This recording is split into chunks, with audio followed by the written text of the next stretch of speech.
C'était News One. Audio Jungle.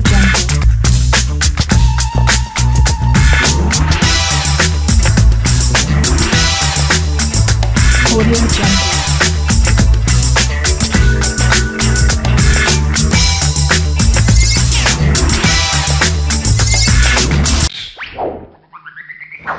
C'était News One.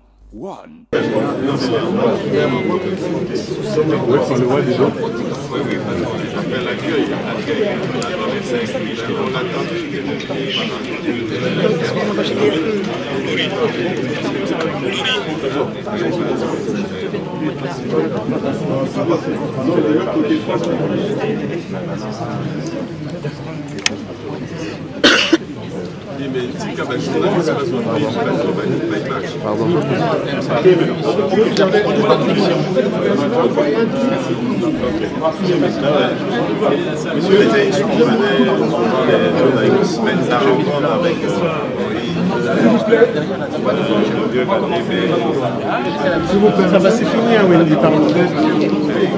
Maya.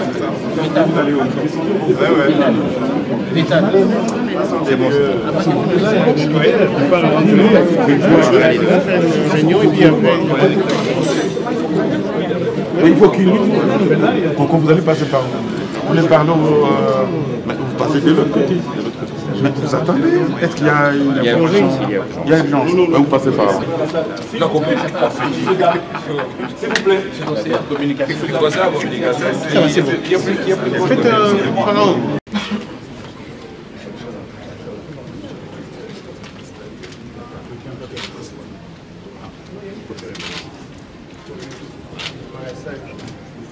Idéalement, c'était ça.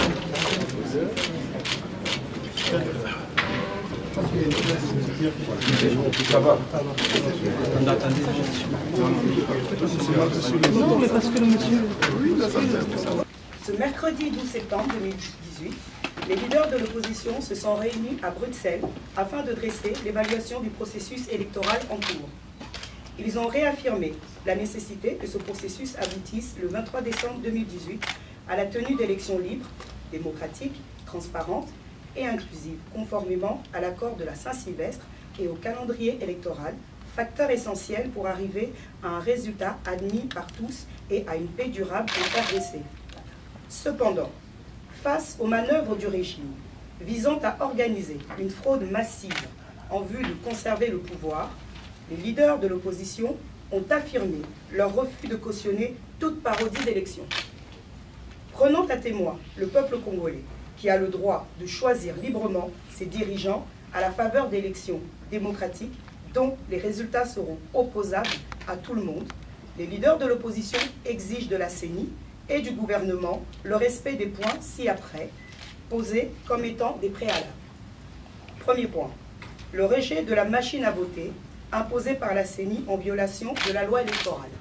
Deuxième point, le nettoyage du fichier électoral afin d'identifier et d'extraire les plus ou moins 10 millions d'électeurs enrôlés sans empreinte digitale. Troisième point, la mise en œuvre immédiate des mesures de décrispation politique conformément aux dispositions de l'accord de la Saint-Sylvestre, libération des prisonniers politiques, le retour des personnalités politiques exilées, notamment les cas emblématiques traités dans le rapport sur la décrispation politique conduit par les évêques de la SENCO, réouverture des médias et l'accès aux médias publics, liberté de manifestation, fin des tracasseries policières et administratives contre les opposants. Point 4.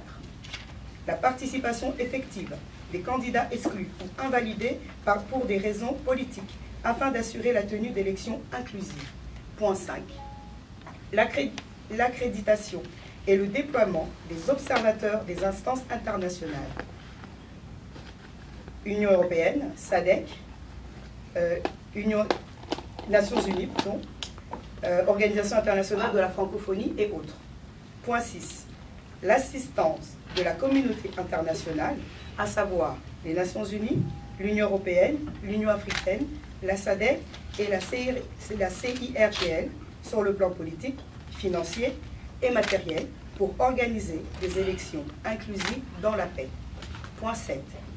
Le déploiement d'une force régionale de la SADC pour sécuriser le processus électoral, les candidats et la population. Point 8. La participation effective de la MONUSCO au processus électoral pour le transport du matériel et la logistique. Point 9. La restructuration et l'audit de la CENI, conformément aux prescrits de l'accord de la Saint-Sylvestre.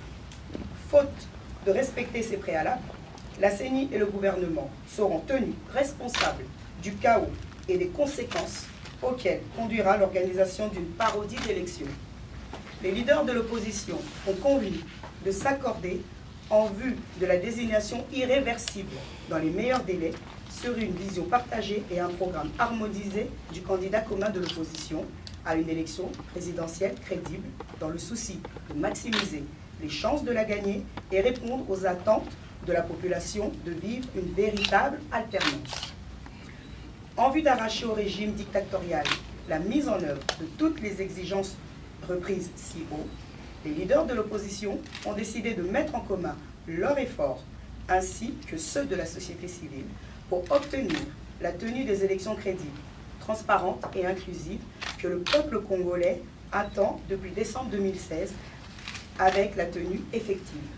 Fait à Bruxelles, mercredi 12 septembre 2018. Les leaders de l'opposition. Alors, M.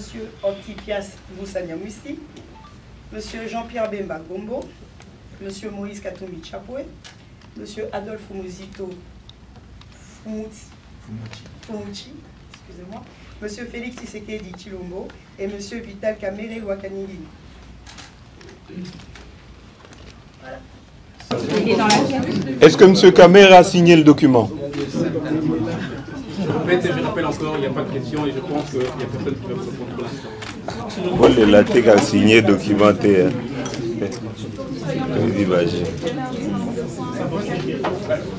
Bon, je peux bouger.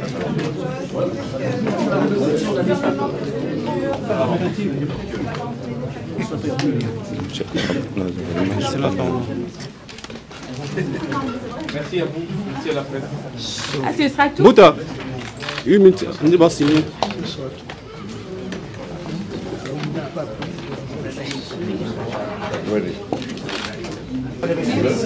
Prenez les images des gens qui signent la presse. S'il vous plaît. On doit savoir les images. Vous prenez trop pour ça. Pardon? Jean-Pierre, est-ce qu'il y a d'autres réunions prévues à Bruxelles de l'opposition? Jean-Pierre, vous pouvez répondre? Oui, laissez-le, on regarde d'abord qu'il signe parce que... Pardon, ça, je veux dire préalable, monsieur Qu'est-ce que vous entendez par préalable? Si le gouvernement ne réalise pas vos conditions, vous boycottez les élections? Non, il ne faut pas nous faire dire ce que nous n'avons pas dit. Nous sommes ici dans un processus électoral. Nous avons ce qu'on appelle les références et les plans juridiques. C'est la Constitution de la République démocratique du Congo, c'est la loi électorale, c'est le calendrier électoral, mais c'est aussi l'accord de la Saint-Sylvestre que nous avons tous signé. Nous avons aujourd'hui élaboré ce communiqué à la lumière et suivant l'esprit et la lettre de l'accord de la Saint-Sylvestre. Il s'est fait malheureusement que cet accord, en ce qui concerne la décrispation politique, n'a pas été appliqué. En ce qui concerne les élections, si nous regardons la loi électorale, l'article 237 terre ne prévoit pas la machine à voter. Donc nous sommes en train de rappeler tout simplement au gouvernement, au pouvoir actuel et à la CENI de rester dans le cadre de ce qu'on a convenu. Mais si la CENI refuse, elle ne l'a pas fait jusqu'à présent, de retirer la machine à voter et de respecter vos préalables, qu'est-ce qui se passe? Le peuple va prendre ses responsabilités puisque la CENI n'est pas au-dessus du peuple. On organise ces élections suivant les consensus entre parties prenantes aux élections. La CENI ne réalise pas les élections pour elle-même. Elle les organise par rapport au consensus dégagé par les parties prenantes aux élections. Qu'est-ce que ça veut dire? Ça veut dire qu'il n'y a aucune partie qui va dicter sa loi contre l'autre. Nous devons nous mettre d'accord et nous nous sommes mis d'accord suivant la loi électorale qui a été adoptée à l'Assemblée nationale de l'actuel régime, suivant l'accord de la Saint-Sylvestre qui a été signé et accepté par tout le monde, nous voulons rester dans le cadre de ce que nous avons accepté. Nous ne sommes pas ici en train d'imposer des choses nouvelles. C'est ce qui a été accepté par tout le monde. Faire autrement, c'est une tentative de tricherie que nous dénonçons à haute voix. Si le gouvernement réalise toutes les mesures que vous proposez, est-ce que ce n'est pas appelé tout simplement à un nouveau report des élections ou à une période de transition? Pourquoi? Mais le nettoyage du fichier électoral, la mise en œuvre de la libération des prisonniers politiques, le nettoyage de la CENI, ce sont des choses qui vont prendre des mois. Je voudrais vous rappeler que nous sommes, je voudrais vous rappeler aussi que nous sommes dans le cadre d'une élection présidentielle à un seul tour. Et ça signifie en d'autres termes, quand l'OIF, Organisation internationale de la francophonie, ce n'est pas une organisation congolaise ni de l'opposition, qui a audité à la demande de la CENI elle-même le fichier électoral et a fait ressortir que près de 25% des personnes enrôlées, quand on fait les cumuls, 16% c'est des personnes qui n'ont pas d'empreinte digitale. Mais il y a des enfants, il y a des personnes non identifiées qui ont été repris dans le fichier électoral. Mais prenons l'hypothèse de 16%. Une élection à un seul tour, si vous avez un paquet de voix de 16% à côté, mais vous avez gagné les élections. Tout ce que nous demandons, et si vous posez la question, qu'est-ce que nous proposons? C'est simple. En ce qui concerne par exemple le fichier électoral, c'est simple. Nous avons demandé à la CENI de publier les fichiers électoraux. Et dans le cas d'un contrôle citoyen, nous allons nous mettre d'accord s'il faut élaguer ces gens qui ne sont pas identifiables, on les élague. Puisque ici, pour dire que monsieur là s'appelle André Boutombo, pour dire que c'est lui vraiment, c'est pas son empreinte digitale, c'est qu'on a compris. Monsieur Kamere, si vous n'êtes pas le candidat commun, est-ce que vous êtes prêt à soutenir un autre candidat? Absolument oui. Vous êtes sûr que ça ne sera pas comme en 2011? Ça, c'est vous. Je vous laisse maintenant répondre à cette question. Vous pouvez me poser une question, je vous dis absolument oui. Dans l'optique de l'unité de l'opposition, quand vous faisiez les consultations à Kinshasa, vous étiez un certain nombre, mais ici, on constate que Fayoulou et Matungulu ne sont pas là. Cela veut dire qu'ils sont solidaires de ces déclarations, ou bien vous les avez tout simplement exclus? Tout le monde est solidaire parce qu'il s'est tenu à Kinshasa des réunions avant que nous tenions celle de Bruxelles. Et nous sommes en communion et nous avons reçu ce qui s'est dégagé comme consensus sur les différents points qui sont inclus dans cette communiqué. Ça reflète ce qui a été dit à Kinshasa par toutes les organisations politiques de l'opposition. Monsieur Kamere, pratiquement tout ce que vous dites veut dire que les élections au Congo ne peuvent jamais avoir lieu dans les conditions actuelles que nous connaissons maintenant, parce que ce que vous dites en fait c'est irréalisable dans les 2-3 mois. Non, comment c'est irréalisable? Élaguer les personnes sans empreinte digitale, c'est impossible. Décider aujourd'hui qu'on doit mettre de côté la machine à voter, dès lors que dans les cas de calendrier publié par la CENI, à partir du point 38 jusqu'au point 42, on ne parle pas de machines à voter, on parle de bulletins de vote, et qui interviennent à partir du mois de septembre. Nous sommes au mois de septembre, il me semble. C'est une question de volonté politique, tout simplement. Monsieur Kamere, votre degré de sincérité à vous tous ici rassemblés, parce que Monsieur Moïse est à votre côté, Monsieur Moïse et Monsieur Félix, je vous ai vu, vous ne nous avez jamais donné l'attestation de décès du rassemblement. Vous ne faites que multiplier les plateformes, les réunions. Est-ce que maintenant on peut dire que vous êtes sincère, vous êtes vraiment unis et vous êtes libre en venant ici en Belgique? Je ne sais pas ce que vous appelez tester les degrés de sincérité. Nous sommes en politique. Il y a des enjeux. Et les enjeux peuvent changer selon le moment. Il y a 2 ans, on ne parlait pas de machines à voter. Nous avions un autre combat. C'était non au 3e mandat. Vous n'allez pas dire qu'on n'a pas gagné ce combat-là. Monsieur Kamere, ça fait belle lurette que vous revendiquez tout ce que vous avez énoncé dans ces déclarations. Et Kabila, ou la Kabylie en face, n'a jamais répondu à aucun de vos, disons, aucune de vos demandes.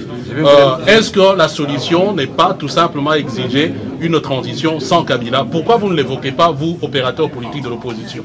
Nous sommes d'abord ici pour vous rappeler, peut-être vous avez oublié, quand il y a eu des marches en janvier 2015, nous avons revendiqué qu'on puisse respecter la loi électorale et qu'on ne puisse pas conditionner la tenue des élections par l'organisation du recensement général des populations. C'est une façon voilée de nous amener dans un délai tout à fait élastique pour ne pas organiser des élections. Vous ne pouvez pas me dire qu'on n'a pas obtenu cela. Je dois vous rappeler, s'il y a eu des marches avec l'Église catholique, c'était pour dire non au 3e mandat. Vous n'allez pas me dire aujourd'hui qu'on n'a pas gagné ce combat-là. Donc je peux vous énumérer toutes les victoires engagées. Il ne faut pas être pessimiste. Donc nous continuons. Bien sûr, nous devons le faire avec le peuple. On ne peut pas ici réfléchir sans tenir compte de ce que veut le peuple congolais. Quand est-ce que vous allez considérer que votre feuille de route n'est plus réalisable et puis il faut qu'on passe à une étape suivante? Je pense qu'on va clôturer. Avant longtemps, on voulait dire. On va clôturer pour ce soir. Une dernière question. Pourquoi attendre le 19 septembre pour nous donner une candidature commune? Nous sommes à 3 mois des élections. Pourquoi ne pas assumer déjà vous mettre d'accord sur un candidat C'est une commun? question à la fois stratégique et puis de réalisme politique. Aujourd'hui, si nous disons que les candidats qu'on met de l'opposition c'est X, et si vous apprenez que demain on lui a coupé la tête, on fait quoi? La campagne électorale commence, pour ceux qui ne le savent pas, le 20 novembre, c'est 2000, le 21 décembre 2018, 2 jours avant la tenue des élections. Et que les candidats qu'on met de l'opposition peuvent intervenir à tout moment, ce n'est pas un problème, nous pouvons le faire. Nous avons dit dans les meilleurs délais. Et donc à chaque chose, son temps. Audio Jungle.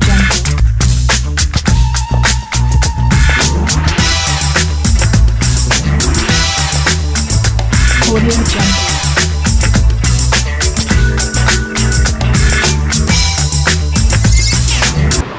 Non, on va y aller progressivement. Peut-être qu'il a été désigné, on n'en savait rien.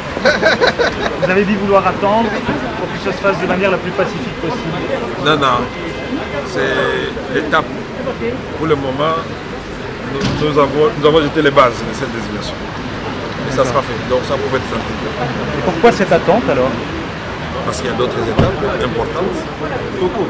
Si jamais le gouvernement refuse en bloc vos 8 ou 9 propositions, quelle sera votre position à ce moment? C'est impossible que le gouvernement refuse en bloc nos propositions. Mais donc parce qu'on n'a pas posé seulement des préalables.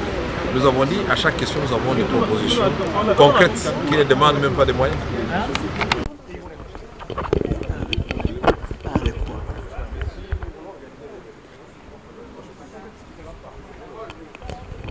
Allons-y aux élections. Ils s'attendaient à ce que nous disions à partir de Bruxelles que nous ne voulons pas les élections. Et qu'allez-vous faire si vous voyez... Non, nous sommes optimistes, nous allons le faire, on va y aller. De la même façon que je vous disais qu'il n'y aura pas de troisième mandat, vous ne me croyez pas à l'époque. Nous y sommes aujourd'hui, donc soyons optimistes, ça va se faire. La CENI ne veut pas lâcher la machine à voter, qu'elle ne veut pas changer son fichier électoral. Est-ce qu'il ne serait pas plus raisonnable de demander tout de suite un report ou une transition pour avoir de bonnes élections justement? Non, nous allons obtenir ce que nous voulons. Parce que c'est le peuple ici qui est souverain et qui voudrait effectivement qu'il y ait des élections et une alternance démocratique dans notre pays. Donc nous devons absolument être positifs et optimistes. Ça se fera. Tout ce que vous voulez et des élections le 23 décembre? Le 23 décembre, nous l'avons dit dans notre communiqué. Et les candidats invalidés, vous voulez qu'on les revalide, ça? Nous avons dit pour des raisons politiques. Ça a été très clair. Le communiqué est en votre position. Jean-Pierre Bemba, qui a été invalidé par exemple. Et il y a eu notre ami Mouzito et tout le groupe des candidats que vous connaissez qui ont été invalidés.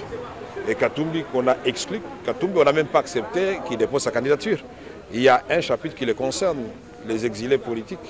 Surtout les cas emblématiques qui avaient fait l'objet d'une enquête des évêques. Ça a été dit.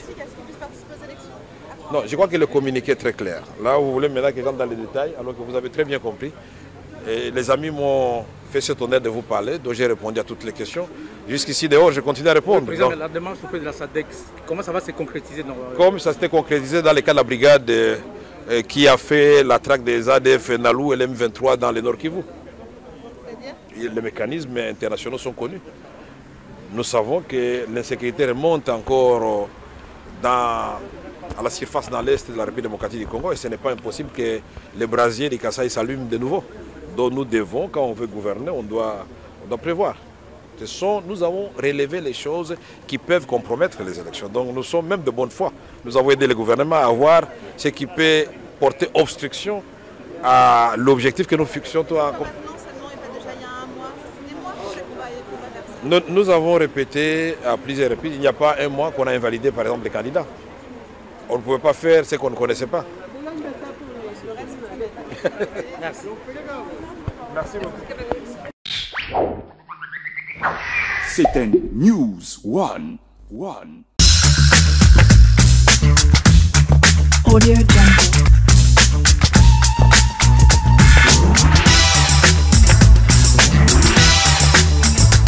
Audio Jungle.